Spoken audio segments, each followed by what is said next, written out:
One of the president's most senior economic advisors is براين, who heads the National Economic Council at the White House.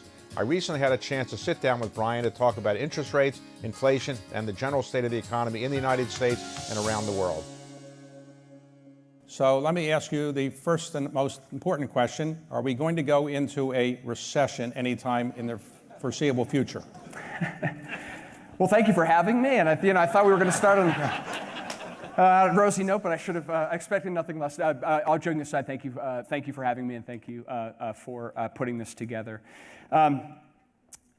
We are no doubt in uncertain times, but I think that if you look at the U.S. economy, my perspective, the most striking feature of the U.S. economy right now is resilience, the resilience of households and consumer balance sheets, the resilience of business and business investment, and globally, the resilience of the U.S. economy in an uncertain global environment. So we're certainly in a complicated and in many ways unprecedented transition, but I think that there's every reason to have a lot of confidence in the U.S. Position in the context of a globally uncertain environment. I'll take that as maybe, you don't know. Well, let me ask you an easier question. Yeah, please. All right.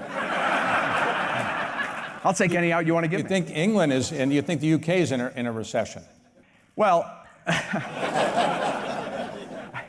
I think the situation in Europe and the UK is very, very difficult right now. They face a very difficult situation, and they are, as I was saying, in terms of the US position, they're significantly more exposed to the energy price volatility, and they don't have some of the incumbent strengths that we have here economically. So I think it is and is going to be a tough period for the UK and for the European Union. Normally, in the United States, when you cut taxes, it's designed to stimulate the economy, and that's what happened in Britain. They announced cutting taxes to stimulate the economy, but it's had seems to be unfortunate impact on the British economy. The stock market's gone down, and people are very upset about it. Are you surprised about that? I wasn't surprised with the market reaction. I think that if we, you have to, any economic policy has to be in the context of the situation that we are in. And in a monetary tightening cycle like this, the challenge with that policy aperture is it just puts the monetary authority in a position of potentially having to move even tighter. I think that that's what you saw in the reaction.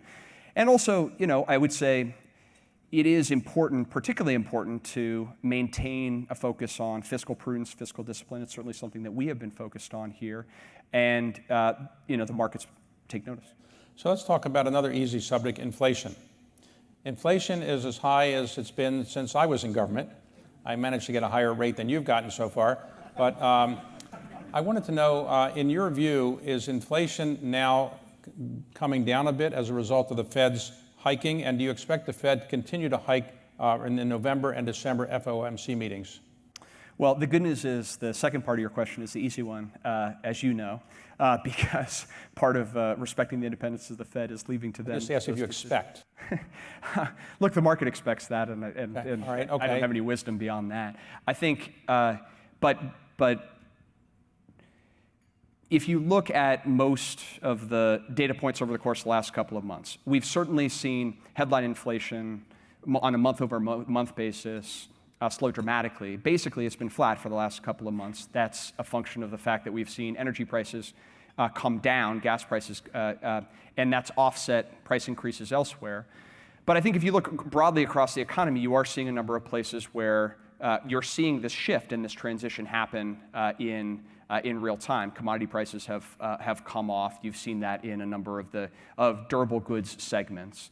And at the same time, as you know, this process operates with some lags, and so that's why even as you look over the course of the last couple of months, you've got to really, even at a moment of heightened uncertainty that we are in right now, have to do whatever we can to lift up from individual monthly data points. Now, when I went to college many years ago, the standard textbook said that inflation was on average 3 or 4% a year. That was relatively normal. For the last 25 years, we've had 2% inflation, and so we've gotten used to 2% inflation. My children have never seen higher inflation. But the Fed now says they want to get inflation back to 2%, which is what it was. but why not 3 or 4%? Why does 2% have to be a goal, and how hard is it going to be to get down to 2% without putting unemployment up to 6% or higher? You know, a big part of inflation is expectations. And the risk with inflation is not only the immediate impact on purchasing power, but also the risk that expectations get unmoored, get unanchored, and then it gets much more difficult to bring inflation down. So when you ask that question about bringing down to a level, I think one of the most important questions is the shape of policy focused on making sure that we don't lose control of those expectations. That's obviously something that the Fed keeps a close eye on. And so, to your question of the process, look, I am fundamentally optimistic about the American economy, and I'm optimistic that we can navigate through this transition in a way where we come out of this as a country and as an economy in a stronger position than when the pandemic hit. So yeah, at core, I do believe that there's no certainty in any way, or no way inevitable that we're going into a downturn. For people who live in Washington, politicians, is it more difficult when unemployment is going up or when inflation is going up? Inflation affects everybody, unemployment doesn't affect everybody. So how do you weigh the political trade-off between unemployment going up and inflation going up? Which is more difficult for politicians or for, let's say, the administration? There's no question that inflation affects everybody, and it affects it affects the psyche. And I think that when it affects a sense, I think also of people's sentiment and a sense in which things are in or out of control, and we see that in consumer sentiment data. At the same time, we also, as you asked the question about on the political side, as economic policymakers need to recognize that the way that economists think about inflation and the way that Americans think about inflation often differs, that we have this idea of headline inflation versus core, and economists say you really should pay less attention to headline because it has food and gas. You ask typical people what inflation is, it's food and gas. And so, understanding the interplay between the economics and the politics of inflation is something that we haven't been as used to.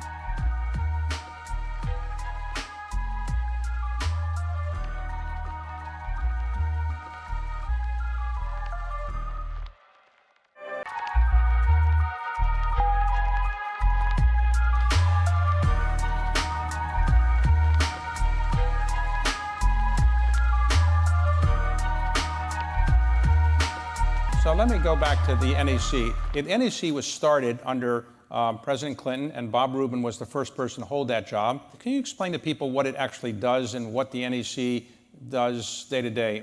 For example, who's in the NEC, who's on the NEC, what is your job actually to do?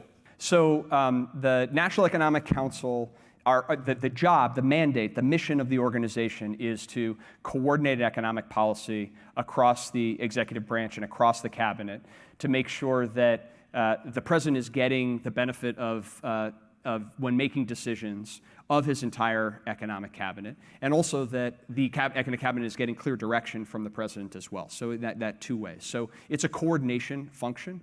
On the NEC itself are all of the relevant cabinet members, the sort of core economic team, OMB, Council of Economic Advisors, Treasury, but also Secretary of Labor, Secretary of Commerce. My team, the NEC team, is a small team within the White House that is, our job is to do that coordination across the range of economic policy issues. Now, you were the deputy in the Obama administration at the NEC, now you're the director. Which NEC worked better, the Obama administration one or the Biden one?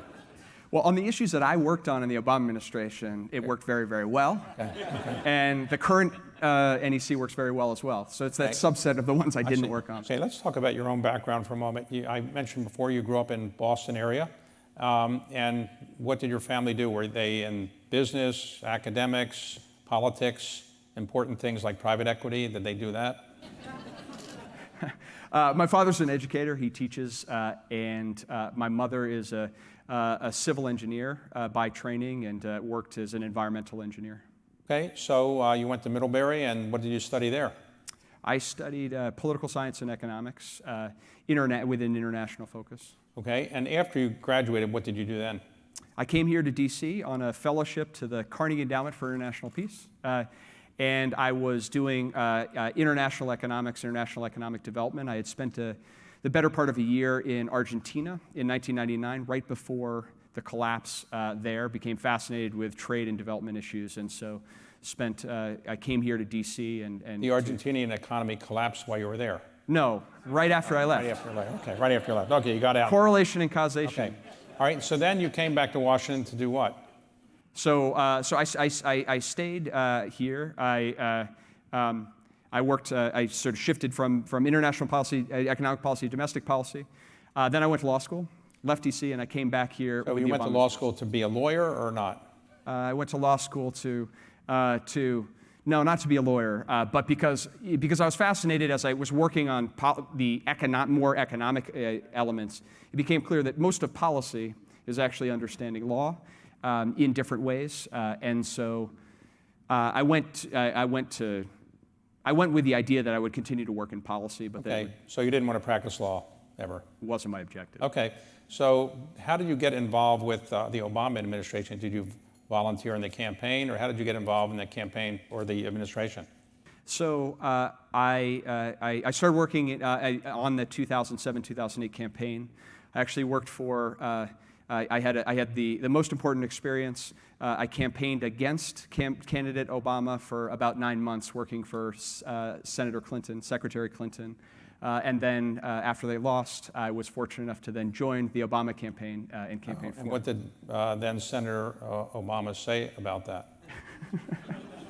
The good news was I was junior enough in the campaign that Senator Obama was, I don't think, particularly aware of my transition to his campaign at the time. So he got elected, and then you got this position as Special Assistant to the President for Economic Policy. And what was the biggest thing that you accomplished during the Obama administration, in your view? My first project upon coming into government was to work as part of the team that did the restructuring of General Motors and Chrysler, as well as the finance companies as well. And so that was basically from, many of you will recall, November, December of 2008, right through to the summer of 2009. That was my overriding focus. So after the Obama administration, you joined the dark side of money management, and you worked for BlackRock, but in charge of global sustainability. So what does that really mean? What were you doing at BlackRock?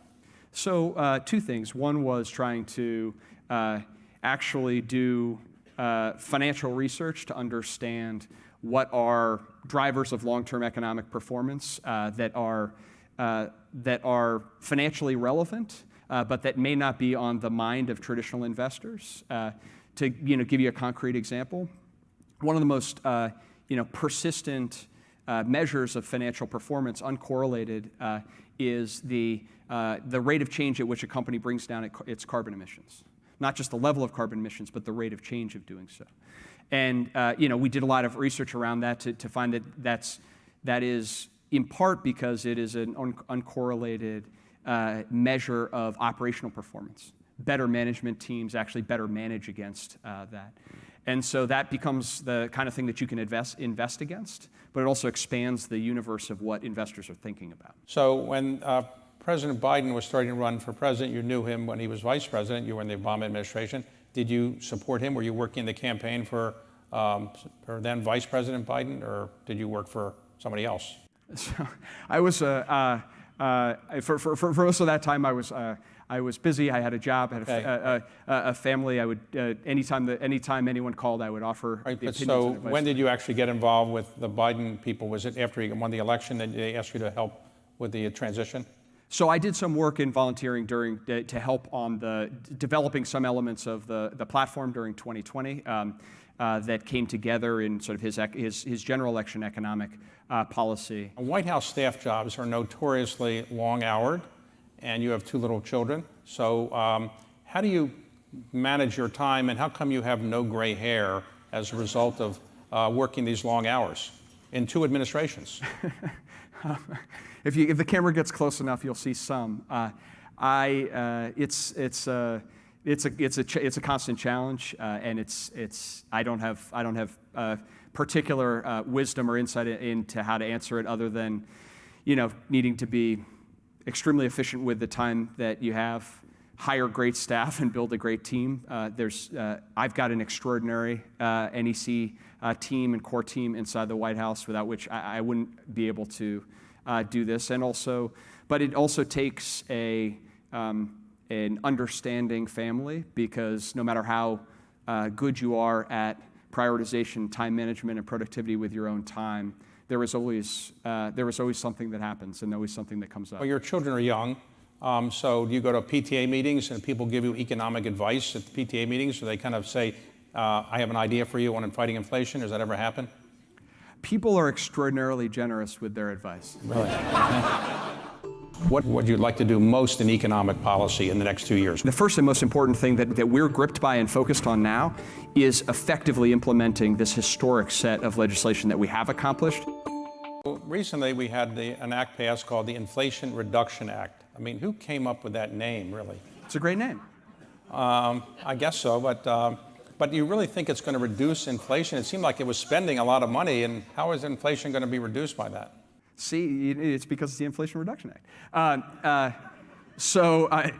Joking aside, I actually think that it is an appropriate name, and it goes to the structure of if I could say it in a wonky way, the role of fiscal policy in a period of monetary tightening. What you want to do is you want to take measures that will lower costs for individuals and do it in a way that lowers the federal deficit. Because if you're lowering the federal deficit at the same time that you're lowering costs for individuals, then you're actually operating in the same direction.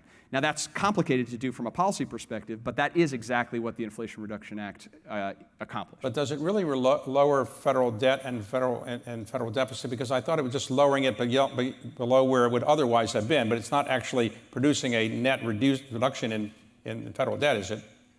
It's reducing it below where the policy people said it would have otherwise been, right? So the appropriate way to judge any piece of legislation is it going to reduce or increase the deficit compared to the baseline at the time? And the Inflation Reduction Act will reduce the deficit compared to the baseline by, about $260 billion, depending in the first decade, probably more than $1 trillion in the second decade. And importantly, it does it in ways like, probably the simplest way to understand is the provision that allows Medicare to, for the first time, negotiate for better prices for prescription drugs. That will mean that Medicare is spending less money on drugs. That will lower federal spending. But it will also lower the cost of drugs to Medicare recipients and also to recipients in the private market, since Medicare is such a large purchaser. Okay.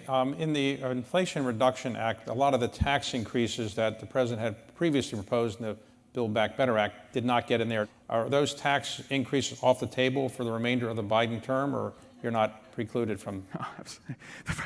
Those are policies the president thought made sense, would have supported if they were in the legislation, and continues to support going forward. And I will say, even for all the things that weren't in there, one of the reasons, to go back to your previous question, why that bill reduces the deficit and actually helps in reducing inflation across time is that what is in there, for example, is a new 15% minimum tax, book minimum tax for the largest corporations, those with over $1 billion in earnings.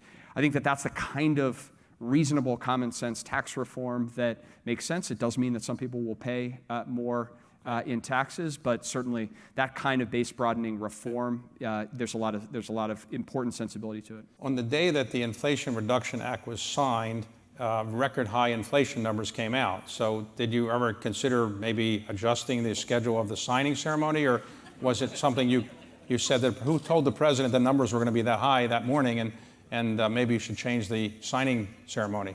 I think that number and others go to how people are experiencing inflation today, because one of the principal reasons why that headline number was basically flat was because in the month prior, gas prices had come down by a very significant amount.